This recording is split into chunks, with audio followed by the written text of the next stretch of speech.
توانائی دیتی ہے, پورا مضمون باندھا ہے. اعلیٰ حضرت کہتے ہیں بیروپیہ تھا, مداری, روپ بدل بدل کے دکھایا کرتا تھا, بادشاہوں سے انعام لیتا تھا.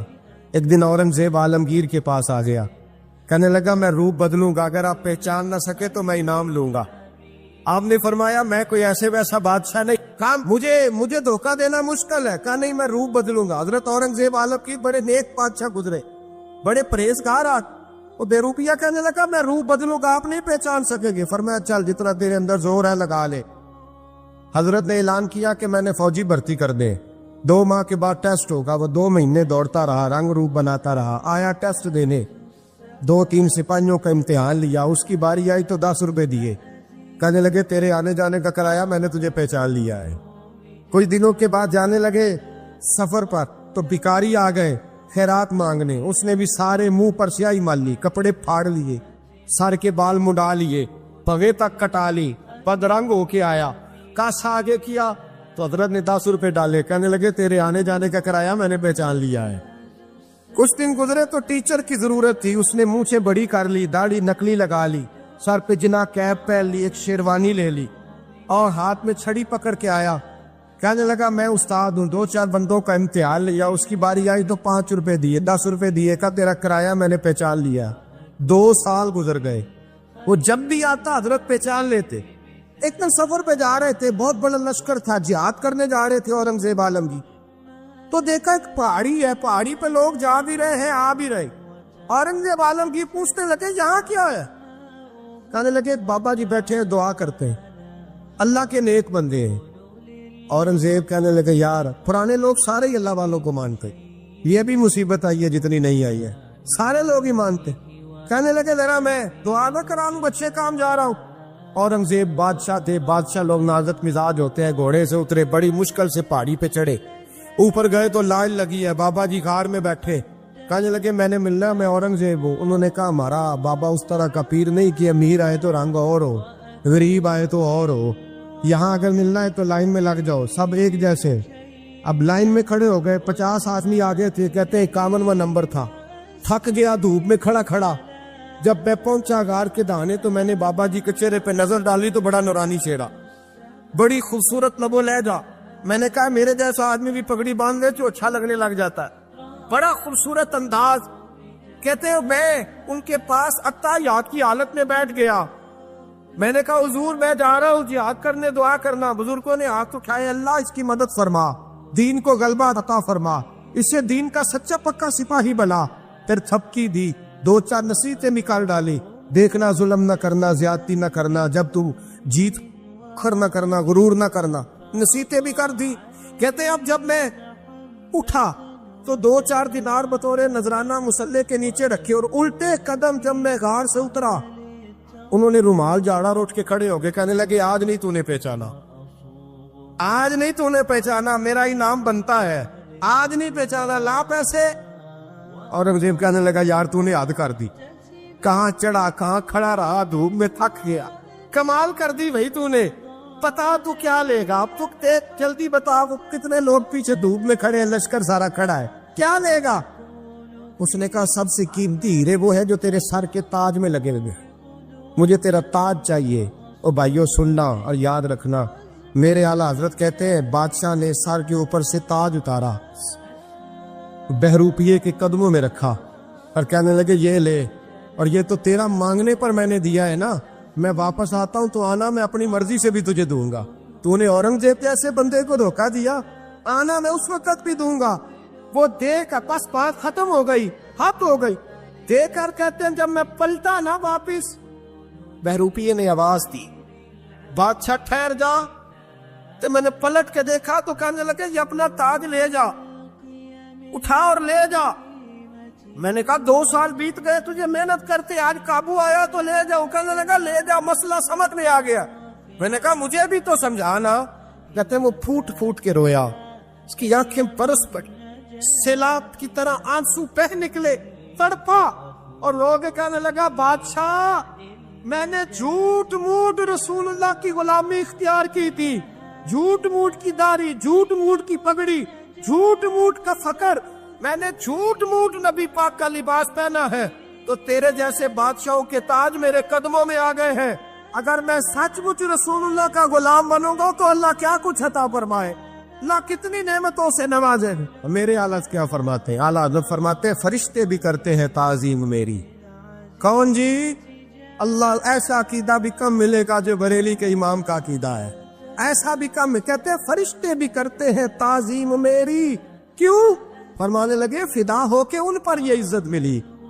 بغداد کے ایک درویش عالم تھے، تو وہ جب بھی نماز پڑھاتے نا تو کسی تاجر کی 2 بیویوں کے بارے میں دعا مانگتے۔ توجہ ہے میری بات پر؟ نماز پڑھاتے تو کہتے اللہ اس تاجر کی 2 بیویوں کو اپنی خاص رحمتیں عطا فرما۔ ایک دن لوگ ان کے گرد اکٹھے ہو گئے، کہنے لگے بابا جی بتائیں تو صحیح وہ بیویاں کون تھی جن کے لیے آپ دعا مانگتے؟ تو فرمانے لگے میرے شہر کا ایک تاجر تھا، بہت بڑا تاجر تھا، مالدار تھا پر بے اولاد تھا۔ اسے بغداد سے ملک شام جانا پڑتا تھا تجارت کرنے، اور کئی مہینے اسے شام کے ملک میں رہنا پڑتا تھا۔ اس نے اس طرح کیا کہ وہاں بھی ایک شادی کر لی۔ توجہ ہے نا میری بات پر؟ کیا کر لیا اس نے؟ دوسری شادی کرنا مرد کے لیے جائز ہے، تیسری کرنا بھی، چوتھی کرنا بھی بھیا کا وقت، مگر اگر انصاف کر سکے تو۔ اگر چاروں میں ہم نہ آدھا مسئلہ سنتے ہیں اور آدھا ہی بیان کرتے ہیں، اگر انصاف نہ کر سکے پھر اس کے لیے 4 جائز، پھر وہ ایک ہی رکھے گا۔ تو عزیز دوست دوسرا نکاح کر لیا، شادی ہو گئی، اب وہ وہاں کچھ زیادہ وقت گزارنے لگا، مالدار آدمی تھا، بیوی کو مکان بھی لے کے دے دیا۔ اب وہ دیر سے آتا واپس، اور جب آتا بھی تو اس کے وہ والے انداز نہ ہوتے جو پہلے ہوا کرتے تھے۔ اب بیوی سے بڑا جاسوس بھی کوئی نہیں ہوتا، اس کو تو پہلے پتہ چل جاتا ہے کہ ماجرا کیا ہے، اسے بڑی خبر ہوتی ہے۔ تو اس نے محسوس کر لیا کہ بدلے بدلے سے میری سرکار نظر آتے۔ وہ کہنے لگی اب کہ جب آتا جاتا ہے تو اس کے حالات کچھ بدلے بدلے سے ہیں، ماحول کچھ اور ہے۔ اس نے ایک بوڑھا آدمی جو اس کا عزیز بھی تھا اور سمجھدار بھی تھا اس کو تیار کیا، کہنے لگی اب کہ جب ملک کے شام جائے نا تو اس کا پیچھا کرنا اور خبر کرنا کہ کہاں رہتا ہے، کہاں جاتا ہے، کیا کرتا ہے۔ وہ بوڑھے بزرگ جو تھے وہ خاتون کے کہنے پر کچھ اس نے کرایہ بھی دیا، وہ اس تاجر کے پیچھے گئے اور واپس آ کے خبر دی، کہنے لگے کہ یہ تو 2-3 سال بیت گئے، اس نے وہاں بھی شادی کی ہوئی ہے، تجھے بتایا ہی نہیں۔ بیوی بڑی سمجھدار تھی، حوصلہ مند، زیرت، اس نے شور نہیں مچایا۔ اس نے کہا کہ میں نا اب جب آئے گا نا تو طریقے سے بات کروں گی اور پوچھوں گی کہ ایسا کیوں کیا، اور یہ بھی اس نے آ کے بتایا کہ اگر تیرے ساتھ نکاح کے بعد اسے اولاد نہیں ملی تو اولاد وہاں بھی کوئی نہیں، کہ مکمل تفصیلات۔ اب جب اس دفعہ خامند آیا تو آتے ہی وہ بیمار ہو گیا، کمزور ہونے لگا۔ اب خاتون نے مناسب نہیں سمجھا کہ آتے ہی دڑام سے میں اس کے سر پر یہ بت یہ پھوڑ دوں کہ تو نے نکاح کیا ہوا ہے اور مجھے بتایا نہیں۔ وہ ذرا تسلی میں رہی، کچھ وہ بیمار تھا، حوصلہ رکھا، خدمت کرتی رہی۔ کچھ دن گزرے تو وہ تاجر انتقال کر گیا، فوت ہو گیا۔ اب راز کھول نہ سکا، عدت گزاری، اور جب سارا مال جمع کیا نا تو اشرفیوں کی بوریاں بھر گئی، سارا مال اس بی بی کا، 4 بوریوں میں اشرفیاں، 4۔ یہاں تو پیٹ کا دوزخ ہے، معاذ اللہ بھرتا ہی نہیں۔ حل من مزید، حل من مزید۔ وہ جو کہتے تھے نا کہ بس باہر چلا جاؤں اور باہر میں کچھ تھوڑے سے پیسے کما کے 2-3 سال میں لوٹ آؤں گا، پھر یہاں آ کے کوئی کاروبار کروں گا، وہ گئے ہیں تو واپس نہیں آئے۔ وہ جو کہتے تھے نا بس میں نے اتنا سا کاروبار کرنا ہے کہ مکان بن جائے، انہوں نے 4 مکان بھی بنا لیے ہیں، لیکن بریک حل میں مزید کی دوڑ ہے۔ اب 4 بوریاں اس عورت نے چھپائے رکھی، کوئی بندہ نہیں جانتا بغداد میں کہ ملک کے شام میں تاجر کی دوسری بیوی بھی ہے۔ جب وہ فارغ ہوئی تو اس نے اس بوڑھے جاسوس کو پھر بلایا اور 2 بوریاں اونٹ پہ رکھی، خود بھی ساتھ بیٹھی اور ملک شام گئی۔ اللہ اکبر۔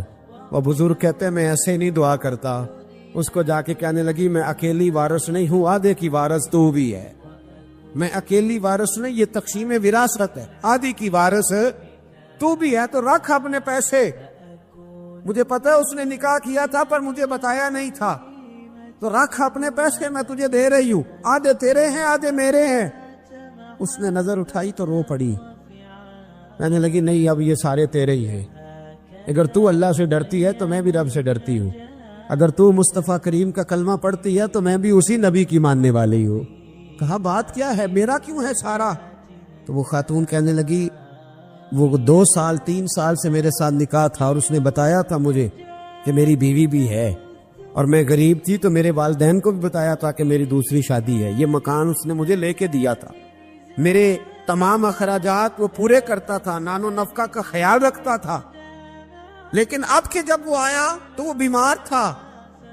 اس نے مجھے بتایا کہ مجھے طبیب نے بتایا ہے کہ میں شدید بیمار ہوں، شاید بچ نہ سکوں۔ تو کہنے لگی وہ مجھے کئی لاکھ روپے بھی دے گیا اور جاتے دفعہ مجھے طلاق بھی دے گیا، فارغ کر گیا۔ کہنے لگا تو جہاں چاہے میرے بعد نکاح کر سکتی ہے، اور کہنے لگا میں چاہتا تھا پہلی بیوی کو بتا دوں، موقع نہیں بنا اور اس کا دل نہ ٹوٹے، بتا نہیں پایا، لہذا وہ مجھے ڈھیر سارے پیسے دے چکا ہے، سارا میرا حصہ مجھے پہلے سے دے چکا ہے۔ میری بہن اب یہ 4 بوریوں میں سے 2 میری نہیں بلکہ 4 کی 4 ہی تیری ہے، تو ہی اس کی حقدار ہے۔ تو بزرگ کہتے ہیں مجھے بتاؤ جن کے اندر اس قسم کے تقوی کی جھلک ہو ان کے لیے ہر نماز کے بعد دعا مانگنی چاہیے کہ نہیں مانگنی چاہیے؟ حضرت عمر کے زمانے میں ایک نوجوان تھا، نیک تھا، مسجد جایا کرتا تھا رات کو۔ تو مسجد جا رہا تھا تو رستے میں ایک عورت نے دعوت گناہ دی، ابن عساکر نے اس کو لکھا ہے۔ تو نوجوان تھا، خواہشات تھی، کچھ طبیعت مائل ہو گئی، ابھی ادھر جا ہی رہا تھا کہ کسی نے آیت پڑھ دی والی من خاف مقام ربی جنتان، جو رب کے سامنے کھڑے ہونے سے ڈرے گا اللہ 2 جنتیں دے گا۔ واقعی ڈر گیا، وہ واقعی ڈر گیا، اتنا ڈرا کہ بے ہوش ہو کے گر پڑا۔ بیماری سے لوگ بے ہوش ہوتے ہیں، پیسے ڈوب گئے بے ہوش ہوتے ہیں، بچے کے غم میں بے ہوش ہوتے ہیں۔ سچ بتاؤ کبھی خوف خدا سے بھی بے ہوش ہوتا کوئی دیکھا ہے؟ ہمارے ہاں تو روز مرہ ہی نہیں ہے بھائی، اور بڑی باتیں ہیں بے ہوش ہونے کی، ڈرنے کی، غش کھانے کی۔ بے ہوش ہو کے گر پڑا، بوڑھے باپ کو کسی نے بتایا بچہ بے ہوش پڑا ہے، اٹھا کے گھر لائے، گھر لا کے کہا بیٹا کیا ہوا؟ نوجوان ہے، چڑھتی جوانی ہے پر پاکیزہ بڑی ہے۔ کہنے لگا ابا جی گناہ کی طرف چلا گیا تھا پر میں نے آیت سن لی جو اللہ کے سامنے کھڑے ہونے سے ڈرے گا رب 2 جنتیں دے گا، میں ڈر گیا تھا، رب واقعی 2 جنتیں دے گا۔ باپ رو پڑے، ابا جی کی آنکھوں میں آنسو آئے اور کہا پتر اللہ بڑا مہربان ہے، اس کے وعدے سچے ہیں، واقعی 2 جنتیں دے گا۔ اس نے پھر ایک چیخ ماری اور اس طرح کی ماری کہ اس کی روح ہی پرواز کر گئی، روح ہی پرواز کر۔ کشتگانے خنجر تسلیم را، عشق کی خنجر سے قتل ہو گئے لوگ۔ صبح حضرت عمر کو پتا چلا کہ انہوں نے تو رات جنازہ بھی پڑھ دیا، تدفین بھی کر دی۔ جناب عمر فرمانے لگے اتنا نیک نوجوان خوف خدا سے دنیا سے چلا گیا، مجھے کیوں نہیں بلایا میں جنازہ پڑھتا؟ فاروق اعظم فرما رہے ہیں میرا شوق تھا میں اس کا جنازہ پڑھتا۔ کہ حضور